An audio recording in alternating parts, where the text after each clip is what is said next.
Isaiah 19 and 1, the burden of Egypt. Behold, the Lord rideth on a swift cloud. What's a swift cloud? The chariots. Okay? And shall come to Egypt. Egypt, the modern day Egypt is America. Okay? This is Isaiah. This was many years after Egypt was taken down.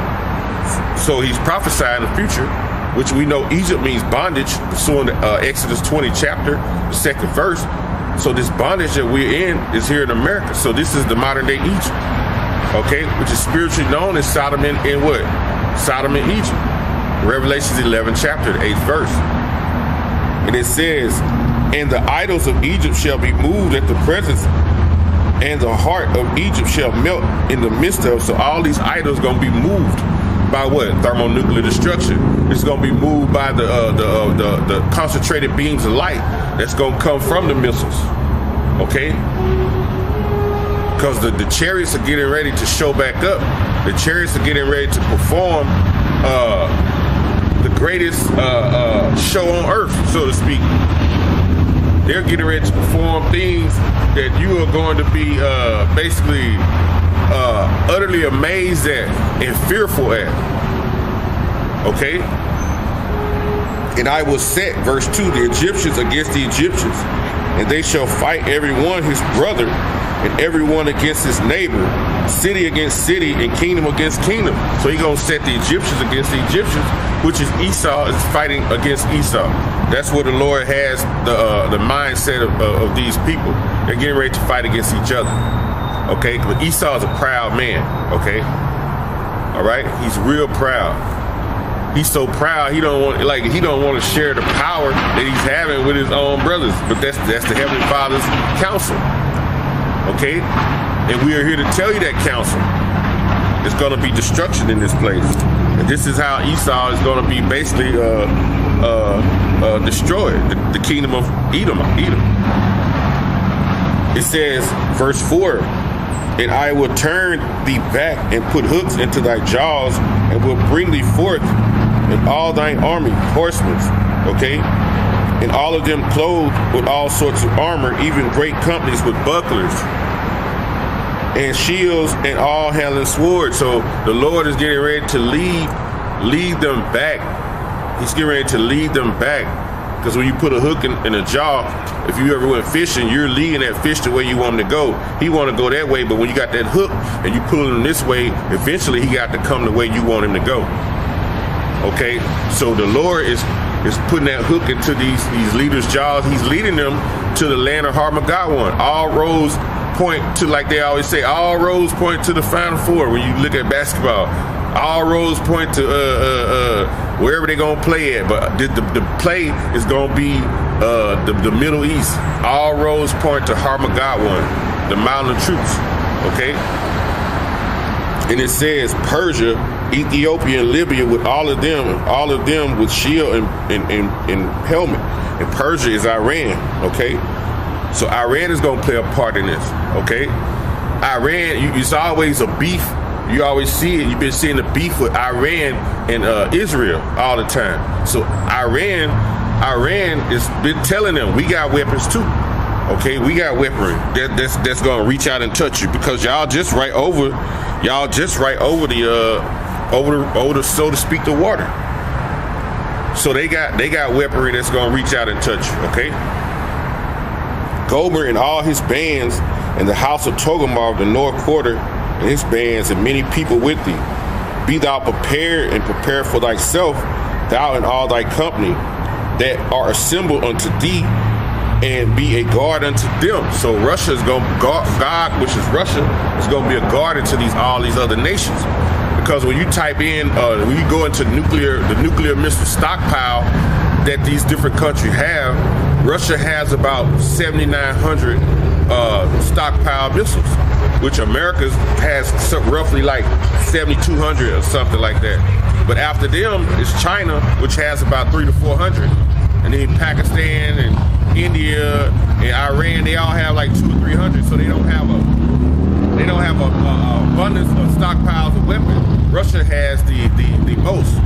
Okay, but the Lord gonna have the spirit on them to be able to shut down all these this electronic communications.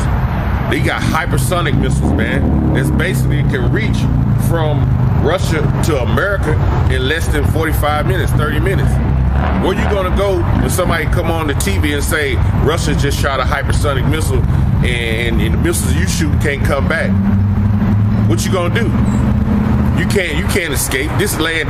We live in North America, man. This is a vast land. Where you gonna go? You can't run and jump in the water because the Lord gonna have them shoot missiles in the water, which gonna cause tsunamis. All that's finna happen. Okay, all that's finna happen. Because Esau gonna have different elements under the seas too. But the Heavenly Father gonna have him shoot them missiles under the sea as well. Plus he has Leviathan in Job 41 that's gonna handle up. So there's no way you have no escape for you, Esau. There's no way out. The Heavenly Father has all corners. You know what I'm saying? He has all corners of the earth covered. He has all firing lanes covered, so we used to say in the military. You got that lane covered. You know, it's all covered. You see? It says, and after many days thou shalt be visited, and in the latter years thou shalt come unto the land that is brought back from the sword. And it's gathered out of many people against the mountains of Israel, which have been always wasted. But it is brought forth out of the nations, and thou shalt dwell safely of all them. Thou shalt ascend and come like a storm. Thou shalt be like a cloud to cover the land when they shoot the missiles. And all thy bands and many people with thee. Verse 10, thus saith the Lord Yahweh, it shall also come to pass that at the same time shall things come into thy mind, and thou shalt think an evil thought. And that's what he got going right now. He got these different leaders. They thinking evil thoughts toward the next one. Okay, everybody flexing. Okay, you got people you see in the news now. You ain't never seen them. They just popping up. Like some people, you know, been in this political thing for years and years, but you see people popping up. The Security Council, the band, they sitting to talk to the other people. You ain't never seen these people before, and they talking real slick. But the Lord got them doing that to amp up the anger in these nations because they're gonna get busy. Okay, they're gonna get busy, and Esau is basically over for you, right? It's over for you.